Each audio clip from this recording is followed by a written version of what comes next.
آپ نے نام سنا ہوگا محمود غزنوی اور ایاز کا. ان کا باہم محبت کا رشتہ بہت گہرا تھا. ایاز ٹوٹ کے چاہتا تھا بادشاہ کو. اب دیگر مصاحبین حسد کرتے تھے، بغض رکھتے تھے. وہ کہتے تھے یہ کوئی کیا اس میں کرشمہ اور کمال ہے کہ بادشاہ اس کو اتنا ہی چاہتا ہے. تو بادشاہ جب ان وزراء کا، مشیروں کا حسد حد سے بڑا ہوا دیکھا تو ایک دن سب کو اپنے دربار میں حاضر کیا. دربار میں ایک تالاب تھا، تو اس میں مٹھی بھر کے موتیوں کی پھینک دی اور ایک ایک وزیر کو کہا کہ یہ موتی نکال کے لاؤ، اور یہ خیال کرنا کہ تمہارا لباس بھی، تمہارا بدن بھی نہیں بھیگنا چاہیے. تو سب نے کہا کہ یہ عجیب بات ہے کہ حوض کی تہ سے موتی نکال کے لائیں اور لباس بھی نہ بھیگے اور بدن بھی نہ بھیگے، یہ تو لازمی ہوگا. پھر دوسرے وزیر کو کہتا کہ یہ موتی نکال کے لاؤ، تمہارا لباس بھی نہیں بھیگنا چاہیے، تمہارا بدن بھی نہیں بھیگنا چاہیے. تو وہ آگے سے حجت کرتا یہ کیسے ہو سکتا ہے کہ بدن بھی اور لباس بھی نہ بھیگے اور موتی بھی نکال لاؤں. تیسرے کو، چوتھے کو، پانچویں کو، ہر ایک آگے سے حجت کرے یہ کیسے ہو سکتا ہے. پھر ایاز آ گیا تو بادشاہ نے ایاز کو کہا کہ یہ موتی نکال کے لانے ہیں اور تمہارا لباس بھی اور تمہارا بدن بھی نہیں بھیگنا چاہیے. ایاز نے فوراً چھلانگ لگائی اور موتی نکالے. جب باہر نکلا تو بدن اور لباس پانی سے نچڑ رہا تھا. تو ایسے موتی بادشاہ کو پیش کیے اور بدن کپ کپا رہا تھا. تو بادشاہ بڑے غصے سے کہا کہ ایاز تمہارا بدن بھیگ گیا، تمہارے کپڑے بھی بھیگ گئے. میں نے کہا تھا لباس بھی نہیں بھیگنا چاہیے، کپڑے بھی نہیں بھیگنے چاہیے. تو ایاز بڑی لجاجت سے عرض کرنے لگا بادشاہ سلامت، آپ کے دو حکم تھے. ایک یہ کہ موتی نکال کے لانے ہیں، دوسرا حکم یہ تھا کہ لباس اور کپڑے بھیگنے نہیں چاہیے. تو ایک حکم میں نے پورا کر دیا ہے، دوسرے کی معافی چاہتا ہوں. تو صاحب، اللہ نے حضرت انسان کے سینے میں جذبات کا ایک جہاں آباد کیا ہے. شیطان کو بھی انسان کے پیچھے لگا دیا اس کی آزمائش کے لیے، اس کے امتحان کے لیے. نفس بھی اس کے اندر موجود ہے، اور دوسری جانب اس کو گناہوں سے منع بھی کیا اور نیکی کی تلقین بھی کی. اب کتنی مشکل زندگی ہے حضرت انسان کی. آئی جان شکنجے اندر جویں ویلنے دے وچ گنا. کتنی مشکل زندگی ہے. خواہشیں ہیں کہ آوارہ ہیں، آرزویں ہیں کہ بے قابو ہیں، اور دوسری جانب اللہ کا حکم ہے. اب کیا کرے؟ تو گناہ کرنے کے بعد پھر اللہ کے حضور توبہ کر لے، جو ممکن ہو وہ نیکی کرے اور گناہ سے مقدور بچنے کی کوشش کرے. لیکن بشری تقاضوں کے تحت اگر اس سے گناہ کبھی سرزد ہو جائے تو اس پر اکڑے نہ اور اس پہ مصر نہ رہے، اس پہ اصرار نہ کرے، بلکہ فوراً اللہ کے حضور توبہ کرے. گناہ کرنے کے بعد بندہ جب توبہ کرتا ہے، التائب من الذنب کمن لا ذنب لہ، تو وہ ایسے ہوتا ہے جس طرح اس نے گناہ کیا ہوا ہی نہیں. بندہ 100 بار گناہ کر کے توبہ کرے، اللہ 100 بار معاف فرما دیتا. وہ کریم ہے، 70 ماؤں سے زیادہ پیار کرتا ہے. تو بندے اس کی دہلیز پہ جب توبہ کرتے ہیں، رجوع کرتے ہیں اور اس سے معافی مانگتے ہیں، تو وہ یہ نہیں دیکھتا کہ یہ گناہ گار کتنا بڑا ہے. وہ یہ دیکھتا ہے کہ یہ میری دہلیز پہ آیا ہے اور اس کے ما قبل کے سارے گناہ معاف بھی کرتا ہے، بلکہ گناہوں کو بدل کے نیکیوں میں بھی تبدیل کر دیتا ہے. آئیے اب قرآن مجید میں ان لوگوں کی کہانی بھی پڑھیے جو اپنی زندگی کو اپنے مالک کے نام لگا چکے ہیں، اور ان سے اگر کوئی معاملہ سرزد ہو جاتا ہے تو وہ کس قدر اللہ سے ڈرتے ہیں. والذین یؤتون ما آتوا وقلوبہم وجلہ انہم الی ربہم راجعون. فرمایا کہ وہ لوگ جب ان سے کوئی خطا سرزد ہو جاتی ہے، کوئی گناہ ہو جاتا ہے، تو ان کے دل لرز جاتے ہیں، خوف خدا سے وہ کانپنے لگ جاتے ہیں. انہم الی ربہم راجعون، تو وہ اپنے رب کی طرف رجوع کرنے والے ہوتے ہیں. اگر ان سے کبھی کوئی گناہ سرزد ہو جائے، ان سے کوئی غلطی سرزد ہو جائے، تو پھر اس پہ ضد نہیں کرتے، اس پر مصر نہیں ہو جاتے، اس پر حجتیں اور دلیلیں نہیں لاتے، بلکہ وہ کیا کرتے ہیں، فوراً اللہ کے حضور رجوع کرتے ہیں اور معافی مانگتے ہیں.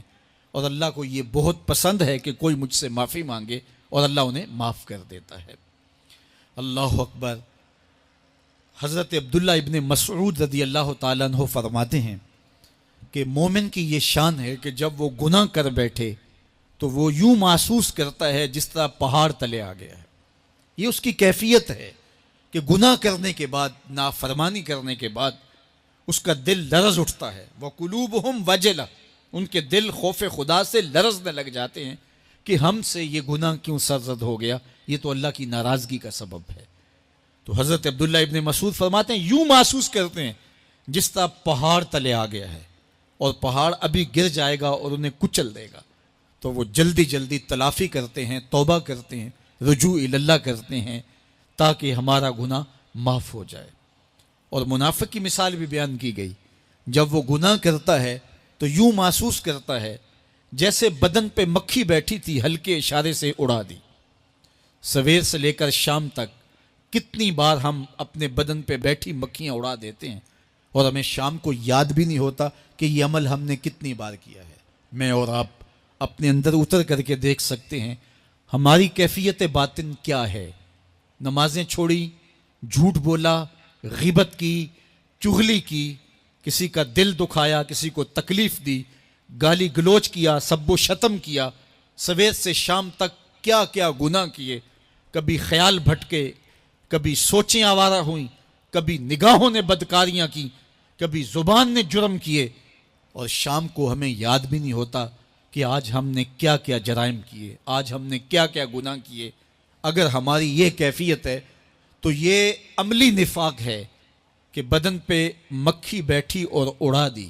اور اگر ہماری کیفیت یہ ہے کہ گناہ کے بعد یہ محسوس ہوتا ہے کہ ہم پہاڑ تلے آ گئے ہیں اور اللہ کی ناراضگی ہم نے مول لے لی ہے اور جلدی جلدی توبہ کر کے رجوع کرنے کی جانب بڑھتے ہیں، تو پھر مبارک ہو. نہیں تو مجھے اور آپ کو اپنا محاسبہ کرنا چاہیے. ہمارے دلوں پر زنگ چڑھ گئے ہیں اور ہماری کیفیت یہ ہو گئی ہے کہ گناہ کرنے کے بعد بھی ہم ڈٹے رہتے ہیں. جبکہ زندگی اصحاب رسول کی دیکھیے ان سے بھی کبھی کوئی خطا سرزد ہو جاتی تو وہ فوراً اس گناہ کی تلافی کے لیے حضور کی بارگاہ میں حاضر ہو جاتے. حضرت ابو لبابہ رضی اللہ تعالیٰ عنہ نے اپنے آپ کو مسجد نبوی کے ستون کے ساتھ بندھوا دیا اور کہا کہ جب تک میری معافی نہیں ہوگی تب تک اپنے آپ کو کھلواؤں گا نہیں. اور پھر جب ان کی بخشش کا اعلان ہوا تو پھر حضور کے ہاتھوں سے اپنے آپ کو انہوں نے کھلوایا. ایک خاتون حضور کی خدمت میں حاضر ہوئی اور عرض کی یا رسول اللہ صلی اللہ علیہ وسلم، مجھ سے بدکاری سرزد ہو گئی ہے اور میرے پیٹ میں بچہ ہے اور میں چاہتی ہوں کہ آخرت کی سزا کی بجائے دنیا کے اوپر اس کی سزا مجھے دے دی جائے تاکہ میں پاک ہو جاؤں اور صاف ہو جاؤں، کیونکہ آخرت کی سزائیں بہت سخت ہیں. اللہ کے محبوب علیہ السلام نے جبریل امین سے ایک دن پوچھا تھا مجھے جہنم کے عذابوں کا ذکر سناؤ. تو عرض کی یا رسول اللہ صلی اللہ علیہ وسلم، سب سے ہلکا عذاب، اخف العذاب، ہلکا ترین عذاب یہ ہے کہ جہنمی کے پاؤں میں آگ کے جوتے رکھے جائیں گے.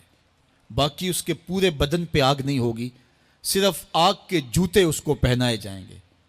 لیکن اس کی حدت، گرمی اور شدت اتنی ہوگی، یغلی منہما دماغہ، اس کی شدت سے اس کا دماغ پگھل کر ناک اور کانوں کے ذریعے سے باہر آنا شروع ہو جائے گا. یہ سب سے ہلکے عذاب کی کیفیت ہے. اور جو عذاب سخت ہیں الیاذ باللہ، اللہ تعالیٰ قرآن مجید میں فرماتا ہے ثم لا یموت فیہا ولا یحیا، اس بڑے عذاب کا ذکر کیا جو جہنمیوں کو دیا جائے گا. فرمایا اس عذاب کی کیفیت یہ ہوگی بندہ نہ جیے گا نہ مرے گا. جیے گا اس لیے نہیں کہ آگے اور پیچھے، دائیں اور بائیں آگ ہی آگ ہوگی، تو اس آگ میں جینا کو جینا تو نہیں ہوگا. اور مرے گا اس لیے نہیں کہ موت کو موت آ چکی ہوگی. جنت میں جنتیوں کو ایک ہی ڈر اور خدشہ ہوگا کہیں موت نہ آ جائے، اور جہنمیوں کو ایک ہی امید ہوگی کہیں موت آ جائے اور جان چھوٹ جائے. اللہ تعالیٰ مینڈے کی شکل میں موت کو لائے گا اور موت کو ذبح کیا جائے گا. جنتی جنت سے اور جہنمی جہنم سے دیکھ رہے ہوں گے. جب موت کو ذبح کر دیا جائے گا اب موت نہیں ہے تو جنتی اتنے خوش ہو جائیں گے کہ اگر موت کو موت نہ آئی ہوتی تو یہ خوشی سے مر جاتے، اور جہنمی اتنے مایوس، دکھی اور پریشان ہوں گے کہ اگر موت کو موت نہ آئی ہوتی تو یہ صدمے سے مر جاتے. تو وہ کتنا سخت عذاب ہوگا. الیاذ باللہ کے ہلکے ترین عذاب کی کیفیت یہ ہے کہ پاؤں میں آگ کا جوتا اور دماغ پگھل کے ناک اور کانوں کے راستے سے باہر آ جائے. تو اس نے عرض کی یا رسول اللہ صلی اللہ علیہ وسلم میرے اوپر حد جاری کر دیجئے. اور اس نے کہا کہ میرے پیٹ میں جو ہے وہ بچہ ہے. اللہ کے محبوب علیہ السلام نے فرمایا جاؤ جب بچہ پیدا ہو تو پھر آنا. وہ چلی گئی. تو جب بچہ پیدا ہوا تو گود میں اٹھائے پھر حضور کی خدمت میں حاضر ہوئی اور عرض کی یا رسول اللہ یہ ہے بچہ جو میں نے گناہ کیا تھا، بدکاری کی تھی، آج یہ اس کی نشانی ہے. تو اللہ کے محبوب علیہ السلام نے فرمایا کہ اسے لے جاؤ اور اسے دودھ پلاؤ، اور جب یہ کچھ کھانے پینے لگ جائے گا تو پھر آنا. تو تھوڑی دیر کے بعد، کچھ دنوں کے بعد وہ دوبارہ حاضر ہوئی اور اس نے اس بچے کے ہاتھ میں روٹی کا ٹکڑا دیا ہوا تھا اور عرض کی یا رسول اللہ دیکھ لیجئے اب یہ روٹی کھانے لگ گیا ہے. اللہ اکبر. تو اللہ کے محبوب نے فرمایا انہیں لے جاؤ اور جا کے انہیں سنگسار کر دو. اس کی یہ حد بنتی تھی. اس کو سنگسار کیا اور اس نے خود یہ سزا اپنے لیے قبول کی. مائز ابن مالک اسلمی عرض کی یا رسول اللہ طہرنی، مجھے پاک کر دیجئے. میرے حضور نے فرمایا جاؤ اللہ سے معافی مانگو. وہ گئے اور معافی مانگی. بے چینی اتنی تھی، پھر آ گئے اور عرض کی طہرنی یا رسول اللہ، حضور مجھے پاک کر دیجئے.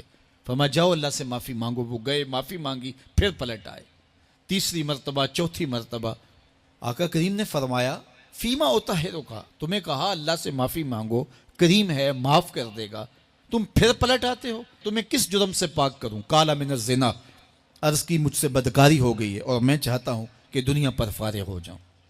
حضور نے فرمایا کہ اس کا توازن عقلی تو ٹھیک ہے. عرض کی حضور صحیح الحواس ہے. کہا کہ یہ نشے میں تو نہیں کہہ رہا. کسی نے اٹھ کے منہ سونگا. کہا حضور ایسی بات بھی نہیں ہے. فرمایا تم سوچ لو کیا کہہ رہے ہو. کہا حضور جو میں کہہ رہا ہوں وہ سچ کہہ رہا ہوں، مجھ سے گناہ سرزد ہو گیا اور میں چاہتا ہوں کہ دنیا پر ہی فارغ ہو جاؤں. اللہ کے محبوب علیہ السلام نے فرمایا کہ انہیں سنگسار کر دو. مائز ابن مالک اسلمی کو سنگسار کر دیا گیا. جب ان کا جنازہ اٹھا تو حضور بھی جنازے کے جلوس میں تھے. کسی کی زبان سے نکلا لو مائز نے گناہ کیا تھا. بس یہ بات سننے کی دیر تھی، اللہ کے محبوب کے چہرے پہ جلال آ گیا. فرمایا خبردار اگر کسی نے میرے مائز پہ بات کی. میرے مائز نے ایسی سچی توبہ کی ہے اگر روئے زمین کے تمام مسلمانوں میں بانٹ دی جائے لکفاہم، سب کی مغفرت ہو جائے، کہ انہوں نے اپنے آپ کو خود پیش کیا ہے. اب مائز ابن مالک کا جنازہ اللہ کے رسول نے خود پڑھایا، بلکہ مسلم کتاب الحدود میں ہے کہ ان کے جنازے کے دوسرے دن یا تیسرے دن حضور ان کے ہاں تشریف لے گئے. اور جب آقا گئے وہم جلوسن، تو لوگ وہاں بیٹھے ہوئے تھے. تو میرے آقا نے فرمایا استغفروا لمائز، مائز کے لیے بخشش اور مغفرت کی دعا کرو.